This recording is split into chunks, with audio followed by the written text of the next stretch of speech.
Hello students, today we will be starting with a very important chapter for JEE, General Organic Chemistry. इस chapter के अंदर reaction intermediates, chemical reaction के अंदर substrate क्या होता है, रिएजेंट क्या है, कोई रिएजेंट किसी सबस्ट्रेट के साथ किस टाइप की रिएक्शन दिखाएगा, उस रिएक्शन से डायरेक्ट प्रोडक्ट मिलेंगे या बीच में कुछ रियल सेपरेबल स्पीशीज मिलेंगी जिसे रिएक्शन इंटरमीडिएट बोलते हैं। रिएक्शन इंटरमीडिएट अगर एक से ज्यादा होंगे तो उनमें से कौन सा रिएक्शन इंटरमीडिएट ज्यादा स्टेबल होगा। तो बेसिकली इस चैप्टर की बहुत ज्यादा ग्रेविटी है, बहुत ज्यादा डेप्थ है पूरी ऑर्गेनिक केमिस्ट्री के अंदर, हर जगह यूज है अपने पास इसी चैप्टर का। तो जनरल ऑर्गेनिक केमिस्ट्री, पहले कुछ बातें मैं आपको सिखा रहा हूं, जैसे CH3 CH2, ये भी लिखना नहीं है, केवल सुनना है। CH2 इसकी रिएक्शन किसके साथ कराई, Br2 के साथ in the presence of CCl4। Product आया CH3 CH2 CH Br CH2 Br।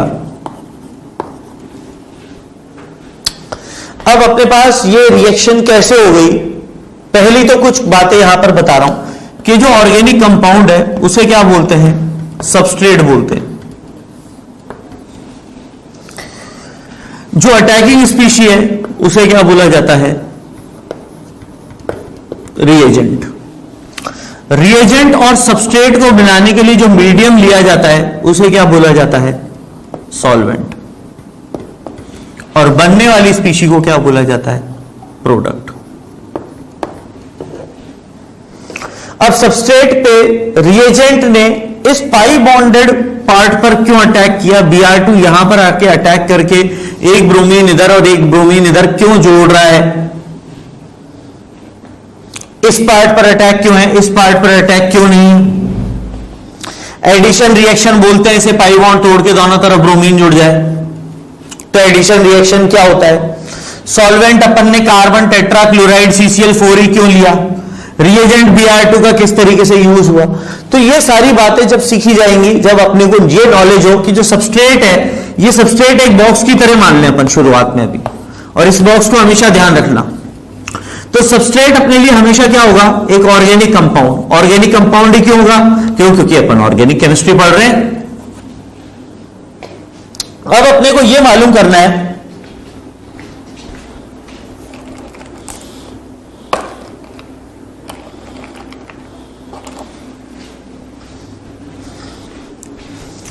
इस ऑर्गेनिक कंपाउंड में हमारे को यह मालूम करना है कि इलेक्ट्रॉन डेंसिटी कौन से पार्ट में ज्यादा है। जैसे मैं यहां तक आपको बता दूं,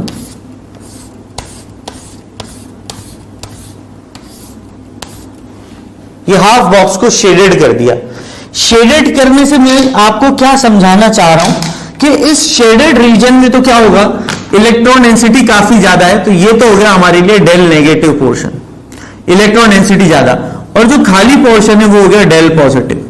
पॉजिटिव का मतलब होता है इलेक्ट्रॉन की डेफिशिएंसी, नेगेटिव का मतलब होता है इलेक्ट्रॉन की एक्सेस। तो सबस्ट्रेट हमारे लिए एक ऑर्गेनिक कंपाउंड है। ऑर्गेनिक कंपाउंड हमारे लिए क्या क्या हो सकते हैं, जैसे एल्केन होगा, एल्केन चैप्टर में एल्केन की केमिकल प्रॉपर्टी पढ़ेंगे। एल्कीन चैप्टर होगा तो एल्कीन की प्रॉपर्टी पढ़ेंगे। एल्काइन चैप्टर होगा तो एल्काइन की प्रॉपर्टी पढ़ेंगे। एल्कोहल होगा तो एल्कोहल की प्रॉपर्टी पढ़ेंगे। ईथर होगा तो ईथर की प्रॉपर्टी पढ़ेंगे। एल्काइल हैलाइड जहां पर हेलोजन डेरिवेटिव होगा RX तो RX की प्रॉपर्टी पढ़ेंगे। तो सबसे पहले हमारे को ऑर्गेनिक कंपाउंड में यह चीज मालूम करनी है कि ऑर्गेनिक कंपाउंड के अंदर कहां इलेक्ट्रॉन डेंसिटी ज्यादा है, कहां इलेक्ट्रॉन डेंसिटी कम है। या फिर कहीं ऐसा तो नहीं है कि पूरे मॉलिक्यूल में यूनिफॉर्म इलेक्ट्रॉन डेंसिटी हो, कुछ ऐसा डब्बा अपने को ऑर्गेनिक कंपाउंड का मिल जाए जहां पर पूरे पर इलेक्ट्रॉन डेंसिटी क्या हो, इक्वल हो, कोई डेल पॉजिटिव या डेल नेगेटिव नहीं है। तो ये तो पोलर ऑर्गेनिक कंपाउंड हो गया, डेल पॉजिटिव डेल नेगेटिव वाला। और एक डब्बे के अंदर सब जगह इलेक्ट्रॉन डेंसिटी बराबर हो तो ये क्या हो गया, नॉन पोलर ऑर्गेनिक कंपाउंड हो गया। तो ये कैसे मालूम पड़ेगा कि कहां इलेक्ट्रॉन डेंसिटी ज्यादा है और कहां इलेक्ट्रॉन डेंसिटी कम है। फिर कम वाले पोर्शन पे तो अपन रिएजेंट को क्या करेंगे, इलेक्ट्रॉन रिच वाले पार्ट को यहां जोड़ेंगे और इलेक्ट्रॉन डेफिशिएंट वाले पार्ट को जहां इलेक्ट्रॉन डेंसिटी ज्यादा है वहां जोड़ेंगे। तो इस चैप्टर के अंदर बहुत सी बातें हमारे को सीखने को मिलेंगी।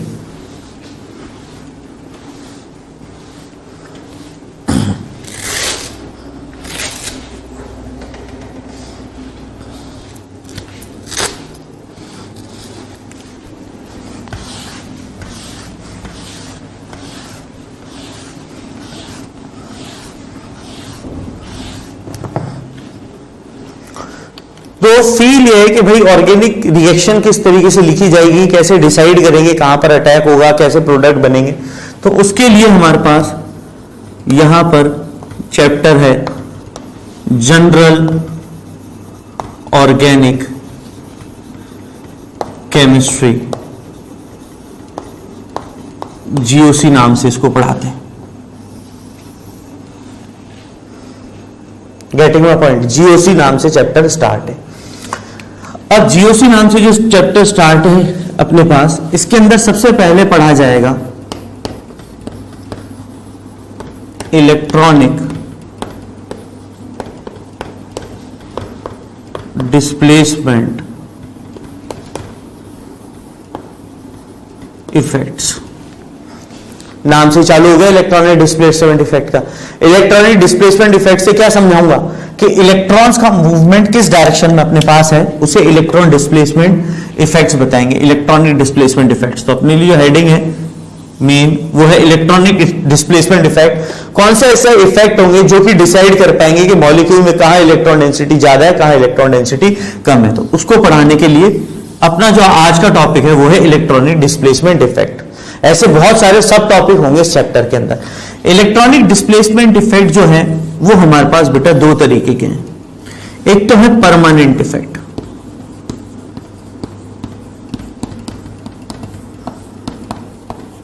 और एक है हमारे पास टेम्परेरी इफेक्ट। परमानेंट इफेक्ट का मतलब क्या होता है, कोई कंडीशन अप्लाइड नहीं है, these will act in any situation, कोई पर्टिकुलर सेट ऑफ कंडीशन नहीं है। परमानेंट इफेक्ट अपने पास मेजरली तीन है जो अपन आज एक तो जिसमें पढ़ ही लेंगे। एक तो है इंडक्टिव इफेक्ट, अभी नाम बता रहा हूं केवल। सेकेंड है हमारे पास बहुत ही इंपॉर्टेंट रेजोनेंस, और रेजोनेंस के साथ साथ mesomeric effect, resonance and mesomeric effect. और लास्ट है हाइपर कॉन्जुगेशन या एच इफेक्ट। शॉर्ट फॉर्म कैसे लिखी जाएगी, इसके लिए लिखेंगे आई इफेक्ट, इसके लिए लिखेंगे एच इफेक्ट, और इससे सिंबलाइज किया जाएगा आर या फिर एम इफेक्ट से। टेम्परेरी इफेक्ट जो है, ये temporary effect will act on demand of reagent. Reagent की डिमांड पर एक्ट करेंगे। रिएजेंट नहीं है, टेम्परेरी इफेक्ट नहीं लगेंगे। टेम्परेरी इफेक्ट दो हैं, एक तो है हमारे लिए इलेक्ट्रोमेरिक इफेक्ट, और सेकंड है इंडक्टोमेरिक इफेक्ट। इलेक्ट्रोमेरिक इफेक्ट और इंडक्टोमेरिक इफेक्ट, दो टेम्परेरी और तीन permanent effect electronic displacement effects में पढ़ेंगे। इलेक्ट्रॉनिक डिस्प्लेसमेंट इफेक्ट्स हमारे को बताएगा कि कहां मॉलिक्यूल में इलेक्ट्रॉन डेंसिटी ज्यादा है और कहां मॉलिक्यूल में इलेक्ट्रॉन डेंसिटी कम है। तो बेसिकली ये चैप्टर रिएक्शन मैकेनिज्म के नाम से भी कई जगह पढ़ाया जाता है।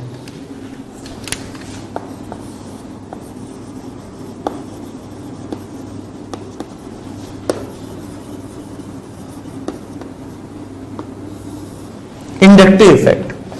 अब इंडक्टिव इफेक्ट पढ़ाने से पहले मैं आपको क्या कर रहा हूं, कोवेलेंट बॉन्ड के बारे में बता रहा हूं, या कोवेलेंट बॉन्ड की जगह पहले तो बॉन्ड के बारे में बता रहा हूं। एक कोवेलेंट बॉन्ड होता है और एक हमारे पास आयनिक बॉन्ड बनता है। कोवेलेंट बॉन्ड हमारे पास कौन सा होता है, जो म्यूचुअल शेयरिंग ऑफ इलेक्ट्रॉन से मिले, इलेक्ट्रॉन शेयरिंग। और आयनिक बॉन्ड क्या होता है, electrostatic force of attraction, attraction between ions. जैसे कोवेलेंट बॉन्ड बात करें, हाइड्रोजन H2 मॉलिक्यूल, एक इलेक्ट्रॉन इस हाइड्रोजन का और एक इलेक्ट्रॉन इस हाइड्रोजन का, दोनों ने शेयर करे एक दूसरे के इलेक्ट्रॉन्स। मीथेन या ईथेन की बात करें तो ये कार्बन कार्बन एटम का, इस कार्बन का इलेक्ट्रॉन और एक इस कार्बन का इलेक्ट्रॉन, दोनों ने आपस में शेयर किए, बनने वाले बॉन्ड को क्या बोलेंगे? Covalent bond. आयनिक बॉन्ड क्या हो? जैसे Na ने क्या करा, गैसियस फेज में आयनाइजेशन एनर्जी लेकर Na पॉजिटिव चार्ज प्लस एक इलेक्ट्रॉन बनाया। क्लोरीन ने एक इलेक्ट्रॉन खाकर क्लोराइड आयन बनाया Cl नेगेटिव और इलेक्ट्रॉन एफिनिटी बाहर निकली। अब सोडियम आयन और क्लोराइड आयन जो कि 288 और 28 पर आ गया है, जबकि sodium metal is 281 electronic configuration और क्लोरीन का क्या होता है 287। तो ऑक्टेट कंप्लीट किया और Na और Cl ने क्या करा, इलेक्ट्रोस्टैटिक फोर्स ऑफ अट्रैक्शन से बनने वाले बॉन्ड को क्या बोलते हैं? Ionic bond. दोनों आयन्स आपस में क्या हुए? F = K Q1 Q2 r square से जुड़ गए।